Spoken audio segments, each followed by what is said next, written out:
dua, aduh pusing, pala otak, pala Barbie pusing, bolak-balik, maju, mundur, maju, mundur.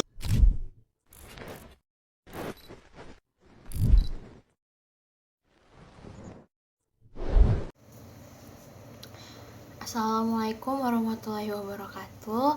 Perkenalkan, nama saya Aurelia Salsabila, NPMB 1A022428. Pada video kali ini tentang mata kuliah Kejahatan Mayantara, yang dimana ini buku milik saya. Baiklah, ini adalah tugas video yang dimana untuk memenuhi nilai mata kuliah Kejahatan Mayantara. Berikut adalah presentasi video dari saya. Pada presentasi video kali ini saya merangkum tentang bab 1 dan bab 2, yaitu tentang bab 1 tentang globalisasi teknologi dan globalisasi kejahatan, bab 2 tentang eksistensi kejahatan Mayantara. Baiklah, kita masuk pada penjelasan bab 1. Tentang bab 1, globalisasi teknologi dan globalisasi kejahatan. Perkembangan kejahatan di era globalisasi. 1. Globalisasi melahirkan rumah baru. Globalisasi pada dasarnya bermula dari abad ke-20, yakni pada saat revolusi transportasi dan elektronika mulai memperluas dan mempercepat perdagangan antar bangsa. Di samping pertambahan kecepatan lalu lintas barang dan jasa, berkembang pula secara tepat globalisasi gagasan modern. Rumah baru yang dibangun memiliki keunggulan teknologi. Satelit telah menjadi konstruksi yang berisi multipluralitas bangsa-bangsa di muka bumi. Kita bisa berkenalan dan mengadakan komunikasi dengan gampang. Saat ini dunia tengah mengalami perubahan paradigmatik. Kita saksikan sendiri apa yang terjadi dalam suatu negara bisa membawa pengaruh.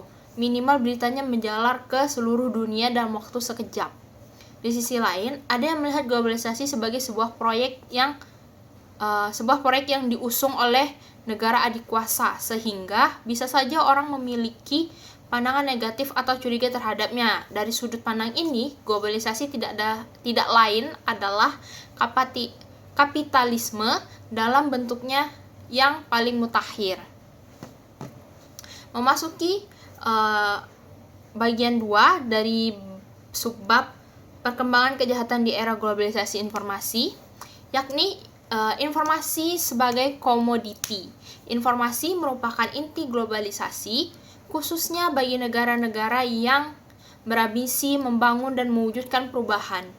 Menurut Rambe, globalisasi bertujuan menciptakan interdependensi ekonomi antar negara di seluruh dunia melalui peningkatan volume dan transaksi perdagangan lintas negara serta arus modal internasional. Aspek penting lainnya dari globalisasi menyangkut masalah budaya. Globalisasi teknologi elektronika dan informasi komputer telah mempersempit wilayah dunia dan memperpendek jarak komunikasi. Di samping memperpadat mobilisasi orang dan barang, dampak globalisasi dunia memang sedang berjalan di mana kita tidak tahu apa akibat yang telah mengenaskan nasib manusia dalam kebudayaan modern. Namun ada hal yang menarik, bahwa di tengah perkembangannya globalisasi ekonomi, teknologi, dan politik tersebut, timbul fenomena nasionalisme kultural.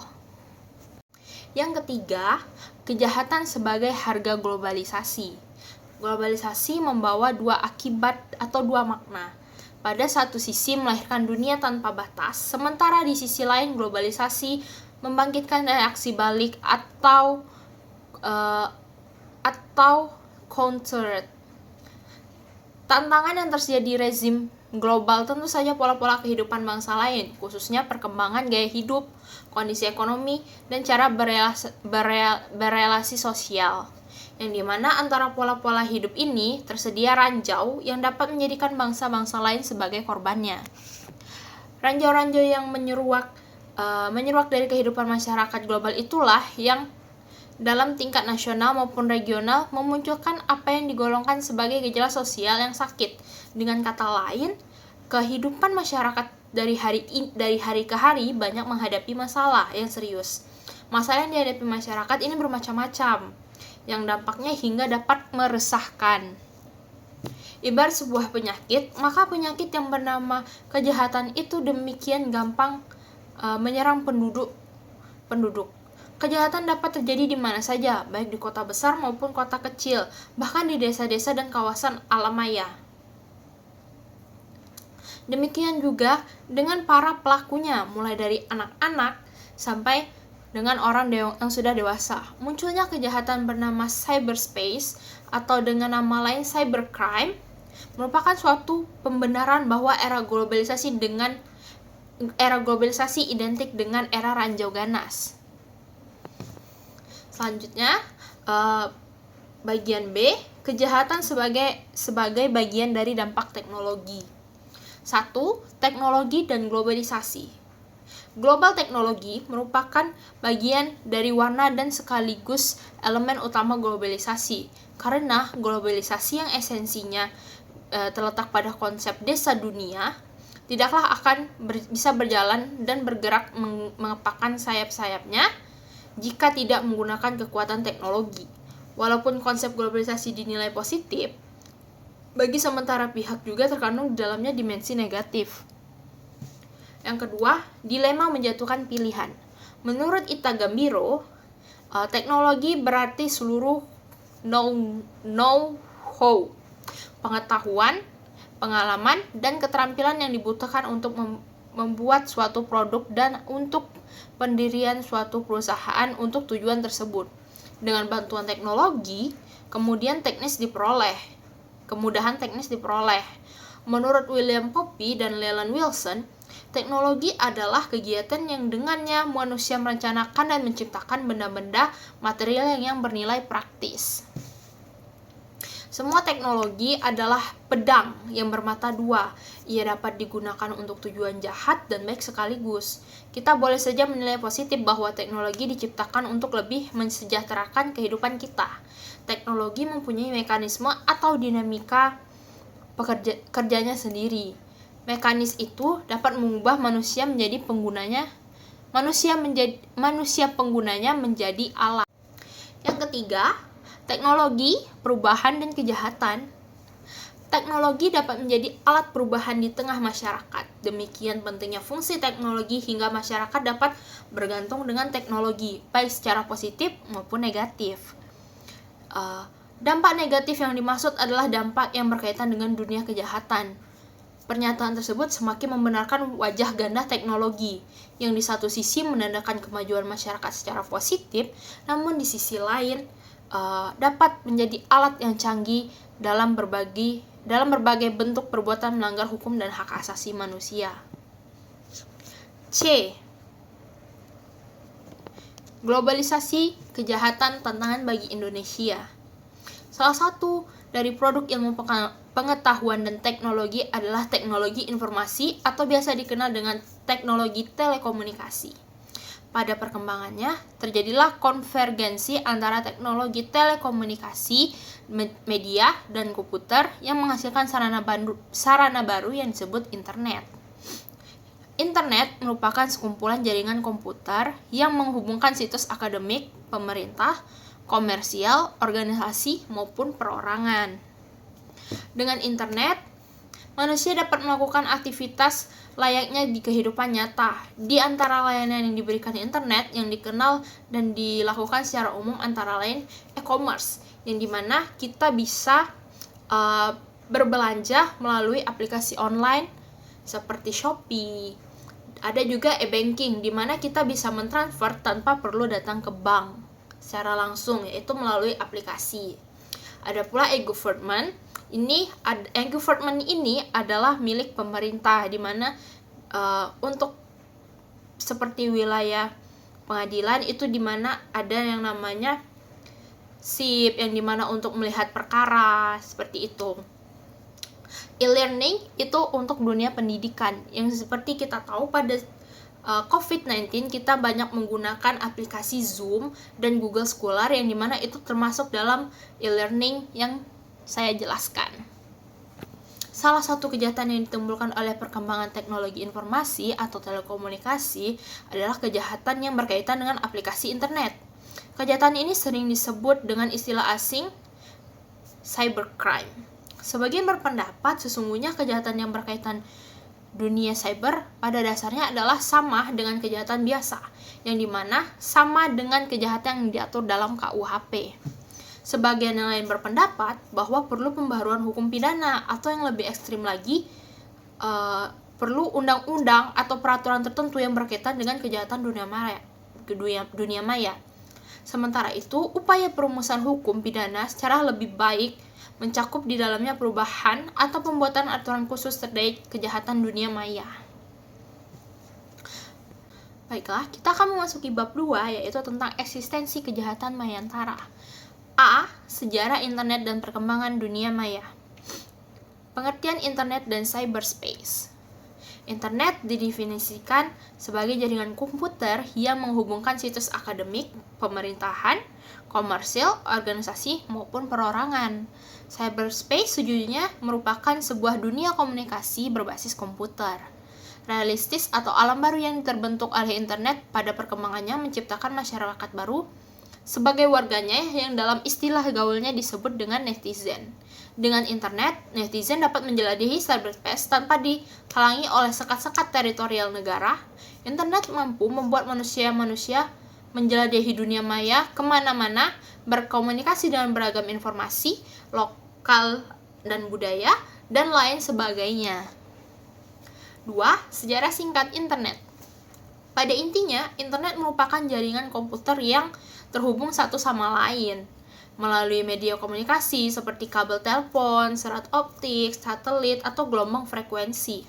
Pada awalnya, internet hanya menawarkan layanan berbasis teks saja, meliputi remote access, email atau message, maupun diskusi melalui news group. Dunia internet merupakan sebuah tempat di mana kita hidup secara maya. Dunia maya juga memiliki aturan yang kita definisikan sama. Internet telah mengkonstruksi dunia maya yang sebenarnya menjadi dunia tanpa batas, dunia kebebasan yang bisa dimasuki oleh siapapun. B. Aspek-aspek kriminologi, kejahatan mayantara, cybercrime, dan teori-teori kriminologi. 1. Pengertian kriminologi. Kejahatan terus berkembang seiring dengan perkembangannya peradaban manusia, dan kualitas dan kuantitasnya yang kompleks dengan variasi modus operandinya. Salah satu disiplin ilmu yang mengonsentrasikan diri pada kejahatan adalah kriminologi. Sebagai suatu ilmu, tentu kriminologi memiliki nilai guna bagi umat manusia. Sutherland mengatakan kriminologi adalah keseluruhan ilmu-ilmu pengetahuan yang berhubungan dengan kejahatan sebagai gejala masyarakat. Bonger pada tahun 1934 memberikan definisi kriminologi sebagai ilmu pengetahuan yang mempelajari, menyelidiki sebab-sebab kejahatan dan gejala kejahatan dalam arti yang seluas-luasnya. Yang dimaksud mempelajari gejala kejahatan seluas-luasnya termasuk mempelajari penyakit sosial. Dari berbagai definisi tentang kriminologi, dapat disimpulkan bahwa kriminologi adalah ilmu pengetahuan yang berkaitan dengan masalah kejahatan, termasuk keseluruhan fenomena atau gejala-gejala sosial yang berhubungan dengan kejahatan. 2. Pengertian kejahatan. Fokus kajian kriminologi adalah kejahatan. Berbicara tentang kejahatan, sesungguhnya tidak lepas dari dunia empiris, di mana kenyataan sosial itu berada. Secara empiris, definisi kejahatan adalah dilihat dari dua perspektif. Pertama adalah kejahatan dalam perspektif yuridis. Kejahatan dirumuskan sebagai perbuatan yang oleh negara diberi pidana. Kejahatan adalah suatu tindakan antisosial yang merugikan, tidak pantas, tidak dapat dibiarkan, yang dapat menimbulkan kegoncangan bagi masyarakat. Batasan kejahatan menurut Bonger adalah perbuatan yang sangat antisosial yang memperoleh tantangan dengan sadar dari negara berupa memberikan penderitaan hukuman atau penderitaan. Secara sosiologis, kejahatan adalah semua bentuk ucapan, perbuatan, dan tingkah laku yang secara ekonomis, politis, dan sosial psikologis sangat merugikan masyarakat, melanggar norma-norma susila, dan menyerang keselamatan warga masyarakat. Dari beberapa pengertian tersebut, dapat disimpulkan bahwa unsur penting dari pengertian kejahatan adalah perbuatan yang antisosial, merugikan, dan menimbulkan ketidaktenangan masyarakat serta bertentangan dengan moral masyarakat. 3. Pengertian kejahatan mayantara atau cybercrime. Perkembangan internet ternyata membawa sisi negatif dengan membuka peluang munculnya tindakan-tindakan antisosial yang selama ini dianggap tidak mungkin terjadi atau tidak terpikirkan akan terjadi. Kejahatan yang lahir sebagai dampak negatif dari perkembangan aplikasi internet ini sering disebut dengan cybercrime. Menurut kepolisian Inggris, cybercrime adalah segala macam penggunaan jaringan komputer untuk tujuan kriminal dan atau kriminal berteknologi tinggi dan menyalahgunakan kemudahan teknologi. Dalam beberapa literatur, cybercrime sering diidentikan dengan computer crime. 4. Teori-teori kriminologi. Dalam perkembangan kriminologi, telah menghasilkan banyak teori yang berbeda antara satu dan yang lainnya. Hal ini disebabkan karena di samping sudut pandang yang berbeda dalam mengkaji kejahatan, juga dikarenakan metode atau kondisi di mana teori itu muncul yang berbeda. Berikut yang diuraikan secara singkat mengenai teori kriminologi dari para kriminologi terkemuka. Pertama adalah teori anomi. Istilah anomi ini dikenal oleh dua tokoh kriminologi, yaitu Emil Durkheim dan Robert K. Merton. Konsep anomi ini sering diterjemahkan sebagai normlessness. Beberapa pakar mengatakan bahwa lebih tepat jika diterjemahkan sebagai deregulation. Sekalipun keduanya tampak sama, namun terdapat perbedaan penting. Normlessness menunjukkan kepada total absence of norms, sementara deregulation menunjukkan pada generality of norms to control or regulate behavior. Kedua adalah teori biososiologis. Teori ini merupakan integrasi atau perkombinasian dari teori biologis antropologis dengan mazhab sosiologis. Teori ini dibangun oleh Enrico Fermi yang merupakan murid dari Cesare Lombroso. Teori ini merupakan hasil dari penyempurnaan dari teori biologinya Lombroso. Teori Lombroso ini disempurnakan oleh Enrico Fermi dengan menekankan bahwa kejahatan terjadi karena adanya hubungan yang erat antara faktor fisik, antropologis, dan sosial. Ketiga adalah teori kontrol sosial atau containment. Teori ini menunjuk pada pembahasan delinkuensi atau kejahatan yang dikaitkan dengan variabel-variabel yang bersifat sosiologis, antara lain struktur keluarga, pendidikan, kelompok dominan. Berkaitan dengan teori kontrol ini, Reis membedakan dua macam teori kontrol, yaitu personal control dan social control. Personal adalah kemampuan seseorang untuk tidak mencapai kebutuhannya dengan cara melanggar norma-norma yang berlaku di masyarakat. Sementara itu, yang dimaksud dengan social control atau kontrol eksternal adalah kemampuan kelompok sosial atau lembaga-lembaga di masyarakat untuk melaksanakan norma-norma atau peraturan menjadi efektif. Yang keempat adalah teori differential association. Teori ini dicetuskan oleh Edwin H. Sutherland. Sutherland mengemukakan bahwa tingkah laku kriminal adalah tingkah laku yang dipelajari. Jadi menurut teori ini bahwa tingkah laku kriminal adalah sama dengan tingkah laku non-kriminal yang diperoleh melalui proses belajar. Selanjutnya, bagian C, kebijakan hukum pidana dalam upaya penanggulangan kejahatan. 1. Aspek-aspek hukum pidana. Sebagai makhluk sosial, hasrat untuk hidup bersama telah menjadi pembawaan manusia, dan ini merupakan keharusan untuk kelangsungan hidupnya. Hasrat untuk hidup bersama tersebut pada akhirnya mendorong ke arah terjadinya persatuan manusia, yang lazim disebut dengan masyarakat. Untuk memelihara ketertiban dan keamanan dalam hidup bermasyarakat, maka oleh badan yang berkuasa dalam masyarakat, dikeluarkan peraturan-peraturan dan setiap anggota masyarakat harus menaati peraturan tersebut. Oleh karena itu, dalam perspektif kepentingan yang diatur atau dilindungi, Kansil mendefinisikan hukum pidana sebagai hukum yang mengatur tentang pelanggaran-pelanggaran dan kejahatan-kejahatan terhadap kepentingan umum. Perbuatan mana diancam dengan hukuman yang merupakan suatu penderitaan atau siksaan. Hukuman itu berisi asas-asas dan nilai-nilai yang berkedudukan relatif otonom. Berkaitan dengan asas-asas tersebut, De Legend mengumumkakan bahwa asas-asas hukum itu adalah ungkapan-ungkapan hukum yang sangat umum sifatnya, yang hidup di setiap orang. Dorongan-dorongan batin dari pembentuk undang-undang ialah suatu yang ditaati oleh orang-orang apabila mereka ikut bekerja dalam mewujudkan undang-undang. Werda mengatakan bahwa asas-asas hukum itu untuk sebagian dapat diketemukan dengan menyelidiki pikiran-pikiran yang memberi arah atau pimpinan, yang menjadi dasar kepada tata hukum yang ada, sebagaimana diposisikan dalam perundang-undangan dan jurisprudensi, dan untuk sebagai besar dari kesadaran hukum atau keyakinan kesusilaan kita, yang secara langsung dan jelas sekali menonjol kepada kita. Asas hukum mempunyai dua fungsi dalam hukum dan fungsi dalam ilmu hukum. Pertama,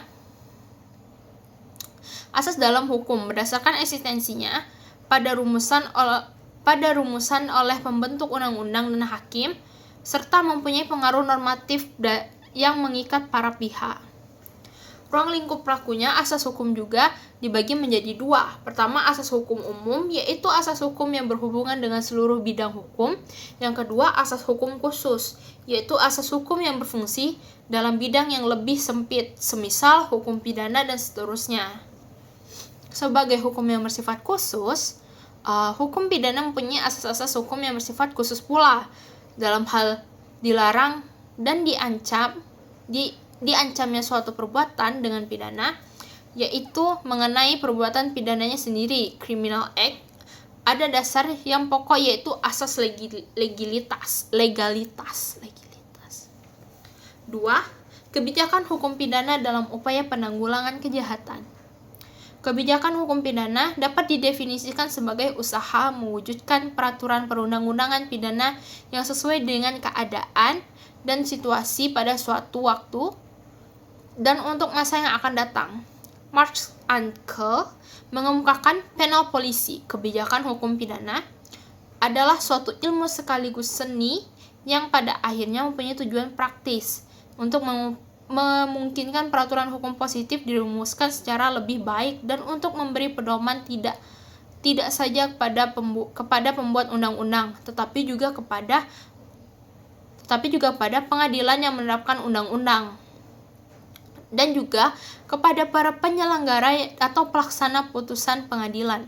Dalam perspektif ini, politik kriminal, kebijakan hukum pidana identik dengan pengertian kebijakan penanggulangan kejahatan secara hukum pidana. Oleh karena itu, dengan perkataan yang lain, kebijakan penanggulangan kejahatan hukum pidana bisa disebut juga dengan kebijakan kriminalisasi, di mana dalam proses ini kriminalisasi menggunakan saran pidana. Suatu perbuatan dijadikan perbuatan pidana karena alasan-alasan. Pertama, perbuatan itu merugikan masyarakat. Kedua, sudah berulang-ulang dilakukan. Ketiga, ada reaksi sosial atas perbuatan itu. Keempat, ada unsur bukti.